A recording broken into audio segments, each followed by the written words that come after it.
propos introductifs seront nombreux. Je crois qu'ils sont nécessaires. Merci infiniment, messieurs les vice-présidents, à la fois pour votre accueil. Merci à vous aussi pour l'organisation de ces assises européennes. Ce sont les deuxième édition. Je n'avais pas le plaisir, je ne pouvais pas participer à la première. Et c'est aujourd'hui mon premier déplacement. Je suis très heureux que ce soit à cette occasion, ici à Lyon, et en compagnie d'Arnaud Montebourg, la cohésion, la force de ce gouvernement, au service des priorités de ce gouvernement. Et nous ne sommes pas trop de deux pour pouvoir les mettre en œuvre et les illustrer. Le point commun qui vous réunit tous aujourd'hui, qui nous réunit, qu'il s'agisse d'entreprises, qu'il s'agisse d'acteurs publics, de représentants du secteur bancaire, c'est que vous vous battez chaque jour pour accélérer la reprise en Europe et donc la reprise en France. Nous sommes à un moment charnière. Vous le vivez vous-même dans vos entreprises et dans les contacts que vous avez autour de vous. C'est ce moment charnière où un continent tout entier, l'Europe, est en train de sortir à peine de la crise, où la reprise se fait sentir trop faiblement dans la plupart des pays, et où les entreprises sont encore extrêmement éprouvées, et la société tout entière est extrêmement éprouvée par 5 années de croissance zéro, situation que notre continent et notre pays n'avaient jamais connue depuis la dernière guerre. La plus longue période de stagnation que nous ayons connue. Ça laisse des traces. Dès lors, la question que tout le monde se pose, et c'est celle à laquelle les gouvernements d'Europe, le gouvernement en France doivent répondre, c'est comment accélérer cette reprise? Comment aider les entreprises à renouer avec une dynamique d'innovation, d'investissement, d'embauche, dont les premiers signes sont en train d'apparaître? C'est évidemment la mission qui nous a été confiée, c'est la mission pour laquelle tout le gouvernement est mobilisé. C'est l'objectif du pacte de responsabilité et de solidarité, c'est l'objectif de notre stratégie de redressement des finances publiques. Mais pour pouvoir produire ses pleins effets, cette stratégie doit se doubler d'une certitude, celle que l'économie et les entreprises ont bien accès au financement dont elles ont besoin. Et cela doit être vrai pour toutes les entreprises, quelle que soit leur taille et quel que soit le secteur dans lequel elles peuvent investir. Ce sont évidemment les banques qui financent très majoritairement les entreprises, notamment les petites et moyennes entreprises, qui ont peu ou très peu accès au marché des capitaux. Il s'agit donc de faire en sorte que le secteur bancaire soit en situation de remplir sa fonction, ses missions, ses devoirs. Il nous faut également veiller à ce que des financements plus innovants, comme les apports en fonds propres, les placements privés, la finance participative, en berrichon on dit crowdfunding, puissent se développer dans de bonnes conditions pour les entreprises et pour les investisseurs. Nous devons par ailleurs nous assurer que l'épargne des ménages, oui, monsieur le vice-président, l'épargne des ménages de France ou d'Europe contribue au mieux au financement des entreprises.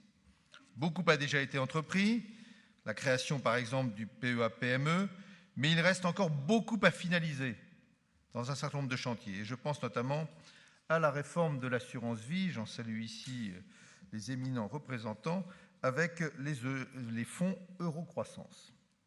Bien sûr, il faut être à l'écoute des spécificités sectorielles, et je suis sûr, je crois que c'est prévu, que vos travaux sur la filière microélectronique à laquelle vous allez consacrer une partie de vos échanges apporteront des éclairages spécifiques.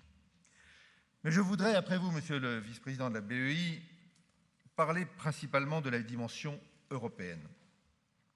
Je sais que ça peut paraître parfois lointain, un peu abstrait, mais vous voyez quand même qu'en 20 mois, l'Europe a accompli des avancées décisives afin, par exemple, beaucoup d'entre vous en sont des bons spécialistes, d'instaurer une union bancaire, avec l'entrée en vigueur en novembre 2013 du mécanisme de surveillance unique, puis l'accord qui vient d'être adopté au Parlement européen sur le mécanisme de résolution unique, le tout qui doit être pleinement opérationnel en 2016.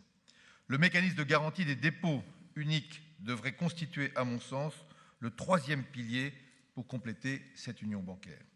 C'est un dossier crucial pour le redémarrage de la croissance, parce que l'union bancaire permettra de mettre un terme au cercle vicieux qui a tant fait de mal au cours de ces dernières années entre risques souverains et bancaires, de faire cesser une fragmentation financière qui fait que les conditions de financement des ménages et des entreprises divergent selon les pays et empêchent une reprise coordonnée au niveau européen. C'est un chantier politique de longue haleine, mais qui doit être accompagné par des mesures concrètes. Car l'Europe, ce doit être aussi des solutions immédiates, tangibles, innovantes, avec une belle force de frappe en raison de la mise en commun de nos moyens. Bref, l'Europe, ce doit être aussi du concret. C'est le sens du pacte pour la croissance et l'emploi que vous avez signalé, Monsieur le Vice-président, porté par le Président de la République lors du Conseil européen de juin 2012, qui a permis, vous y avez fait allusion, l'augmentation de capital de la BEI à hauteur de 10 milliards. C'est grâce à cette initiative que l'Europe peut aujourd'hui être présente au quotidien pour votre financement.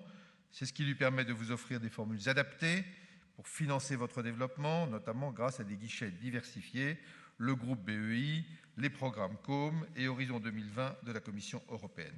Aujourd'hui, vous l'avez dit, les premiers résultats sont là. C'est par exemple la nette augmentation en 2013 des volumes d'intervention de la BEI. Il peut être fier, votre vice-président, qui s'est exprimé ici. En 2013, la BEI a signé un total de nouveaux concours, il le signalait, financiers au sein de l'Union européenne, de 64 milliards d'euros, soit plus de 40% par rapport à 2012. Et les chiffres sont encore plus flatteurs lorsqu'il s'agit des engagements sur le territoire français. Évidemment, ça ne règle pas tous les problèmes, loin de là.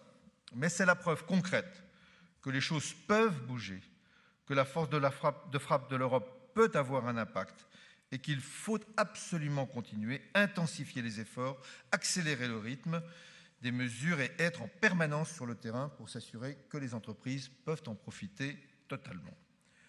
Le renforcement en cours des moyens d'intervention du Fonds européen d'investissement dédié au financement à risque des PME et ETI procède de cette même logique avec en plus un grand afflux de financement diversifié européen vers l'économie. Enfin, la signature en 2013 d'accords de partenariat entre le groupe BEI, la CDC et BPI France va permettre d'optimiser et d'intensifier les financements européens avec une meilleure coordination entre les outils que l'Europe propose et l'action des banques publiques de développement. C'est un défi permanent que de renouveler sans cesse l'offre de financement de nos entreprises, d'assurer la disponibilité des fonds nécessaires, de faire émerger des solutions nouvelles adaptées aux besoins des entreprises et des épargnants. Partout, dans tous les secteurs, nous avons besoin de cette mobilisation, de votre mobilisation, tout comme nous avons besoin de travailler en permanence sur la cohérence entre dispositifs publics européens, dispositifs publics nationaux et, Monsieur le Vice-président de la région, dispositifs publics régionaux. Je compte sur, bien sûr, les représentations locales en région de la CDC, de BPI France, mais aussi les réseaux des conseils régionaux eux-mêmes. Vous avez un rôle actif à jouer sur l'ensemble de notre territoire national. Ce que vous faites ici, dans cette région, ce n'est pas seulement répondre aux besoins des entreprises, c'est aussi répondre à une préoccupation fondamentale des citoyens européens. C'est remettre la finance au service de l'économie réelle. C'est évidemment la grande leçon de 2008. C'est une volonté qui doit tous nous rassembler, tous les acteurs économiques, tous les partenaires, y compris les partenaires sociaux, et j'en ai croisé beaucoup, mais aussi plus largement tous les citoyens, quelle que soit leur sensibilité. Et ce combat-là, remettre la finance au service de l'économie réelle, il se joue et se gagne au niveau national, évidemment, mais aussi au niveau européen. Parce que c'est l'Europe qui est le lieu pour faire avancer cette vision de l'économie, et nous avons encore du chemin à faire. C'est une vraie bataille, au beau sens du terme, une vraie bataille politique. Ce qui se joue ici, c'est la croissance de demain. Ce sont les créations d'emplois de ces années à venir, grâce à l'innovation, grâce aux nouvelles sources de croissance. Et pour cela, nous avons besoin évidemment de tout le monde, des entreprises, comme des acteurs publics, des forces économiques, comme des partenaires sociaux. Nous avons besoin de tout le monde et surtout que tout le monde se mette au travail ensemble pour avancer et saisir les opportunités du moment. Ce moment crucial, cette forme de bascule entre une situation qui a été extrêmement dure pour tous, avec ces 5 ans de croissance zéro, ce moment où la croissance commence à apparaître, où on la ressent mais elle n'est pas suffisante, ce moment, la bascule, c'est ça, où l'on utilise ce petit mouvement nouveau pour lui insuffler un mouvement plus profond qui, lui, a des effets en termes d'investissement et d'emploi qui soient des effets durables. Merci donc à vous tous d'avoir répondu présents aussi nombreux. Merci à tous de participer à ces débats. Tous mes vœux de succès vont à votre Assemblée et à chacun d'entre vous. En faisant ainsi, ce sont des vœux que j'adresse aussi à la France.